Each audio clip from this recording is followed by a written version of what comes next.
Ladies and gentlemen, thank you for being here today as we uncover the story behind one of the most complex and dangerous rivalries in modern history, the relationship between the United States of America and North Korea. This is a story that spans over 70 years marked by war, ideology, fear, propaganda, diplomacy, and mistrust. The title of this talk, Why North Korea Hates America, is more than a rhetorical question. It represents the deep-seated hostility that has shaped North Korea's identity and worldview for generations. It is not just a political conflict. It's a psychological, historical, and emotional one. To truly understand this enmity, we must start at the very beginning, at the moment when Korea's fate was rewritten in the aftermath of World War II. When Japan surrendered in 1945, Korea was liberated from 35 years of brutal Japanese colonial rule. But instead of enjoying unified freedom, Korea was divided, quite literally, by two of the world's new superpowers, the Soviet Union and the United States. In a hurried decision, Korea was split at the 38th parallel. The Soviets occupied the north. The Americans took the south. What was initially supposed to be a temporary arrangement quickly hardened into a permanent divide. In 1948, two separate governments were established. A communist regime in the north led by Kim Il-sung, supported by the Soviets, and a capitalist government in the south under Syngman Rhee, backed by the United States. The seeds of hostility were sown. This wasn't merely a division of territory. It was the front line of the Cold War, two competing ideologies, communism and capitalism, facing off in a small but strategically vital peninsula. The North and South each claimed to be the rightful government of all of Korea, and tensions escalated rapidly. Then came the Korean War in June 1950. North Korea, with the backing of Stalin and tacit support from Mao Zedong's China, launched a surprise invasion of South Korea. Their goal: reunify the peninsula under Kim Il-sung's rule. The United States, under President Truman, responded swiftly. It framed the invasion as a test of Western resolve against communist expansion. Under the flag of the United Nations, American troops were sent to repel the North Korean advance. The war quickly turned brutal. Cities were reduced to rubble. Millions of civilians were killed or displaced. Bombers destroyed nearly every major city in North Korea. In fact, American warplanes dropped more bombs on North Korea than they had on the entire Pacific during World War II. The destruction was total. This war had an enormous psychological impact on the North Korean leadership and people.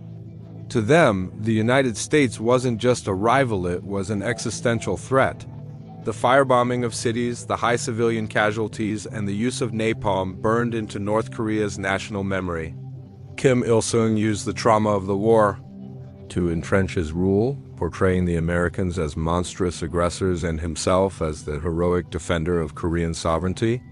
He built a regime centered around paranoia, militarism, and absolute control.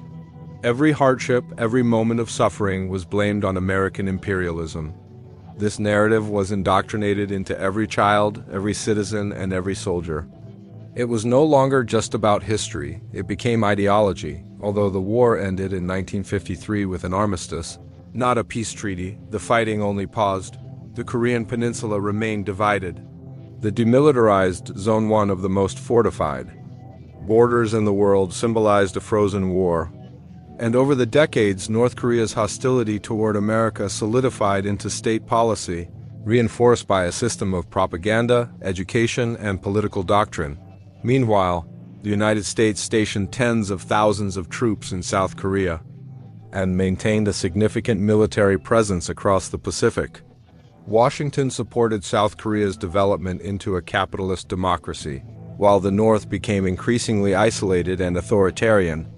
Kim Il-sung consolidated power through fear and loyalty, establishing a dynastic dictatorship that would later pass to his son, Kim Jong-il. During the Cold War, the Soviet Union and China remained North Korea's key allies, but even they could not prevent its economic stagnation and diplomatic isolation. By the 1990s, with the Soviet Union collapsing and China reforming its economy, North Korea found itself alone. Its economy fell into crisis. Famine struck. Hundreds of thousands, perhaps even millions, died of starvation. The regime was on the brink of collapse, but instead of liberalizing or reforming, North Korea doubled down. It turned inward and began accelerating its most dangerous program, the development of nuclear weapons. North Korea understood that the only thing preventing American intervention like in Iraq or Libya was deterrence. If they could build and demonstrate nuclear capabilities, they believed, the United States would never risk a direct attack. In 1994, the Clinton administration tried to stop this with a diplomatic agreement known as the Agreed Framework. North Korea would freeze its nuclear program in exchange for energy aid and normalization of relations. But mutual mistrust ran deep. Both sides accused each other of cheating, and the deal eventually collapsed. By the early 2000s, North Korea had restarted its nuclear program. Tensions escalated dramatically under President George W. Bush, who labeled North Korea part of the axis of evil alongside Iraq and Iran. This was seen in Pyongyang as confirmation that America wanted regime change. In 2006, North Korea conducted its first nuclear test. The world had changed. North Korea was now a nuclear state, poor, isolated, and dangerous, but powerful in the most terrifying way. American policy toward North Korea over the next 2 decades wavered between isolation, sanctions, threats, and negotiations. Under President Obama, a strategy of strategic patience meant waiting for North Korea to change something that never happened.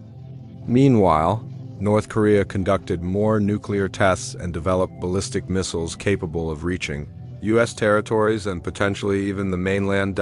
Then came the most unexpected chapter in this story, the Trump-Kim summits in 2018 and 2019. President Donald Trump and North Korean leader Kim Jong-un met in historic summits, first in Singapore, then in Hanoi. It was the first time a sitting U.S. president had met a North Korean leader. For a moment there was hope. Smiles, handshakes, and promises were exchanged. But the substance was thin and the agreements vague. When talks in Hanoi collapsed, relations quickly soured again. North Korea resumed its missile testing. Trump returned to threats of fire and fury. The cycle of tension continued, now layered with the theatrics of diplomacy and the legacy of failed summits.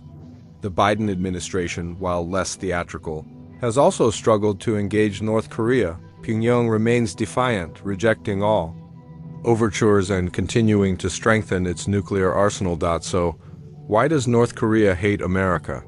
Because it sees America as the original divider of the Korean people. Because it remembers the firebombings of the Korean War. Because its entire political system is built on the idea of resisting American aggression. Because it believes nuclear weapons are the only thing standing between the regime and a U.S.-led invasion. Because its survival depends on an external enemy, and America is the perfect enemy. But we must also ask the other side of the question. Why does America fear North Korea? Because North Korea is unpredictable. Because it threatens U.S. allies like South Korea and Japan. Because it violates human rights on a massive scale. Because it has nuclear weapons and ballistic missiles. Because it sells weapons to rogue states and terrorists. And because any miscalculation could result in war, not just any war, but potentially nuclear war. This toxic relationship is sustained by cycles of provocation and response. North Korea tests a missile. The U.S. imposes sanctions. The U.S. flies bombers near the DMZ. North Korea threatens retaliation. Every attempt at peace has collapsed under the weight of distrust, miscommunication, and conflicting goals. North Korea wants security guarantees and sanctions relief. The U.S. wants denuclearization first.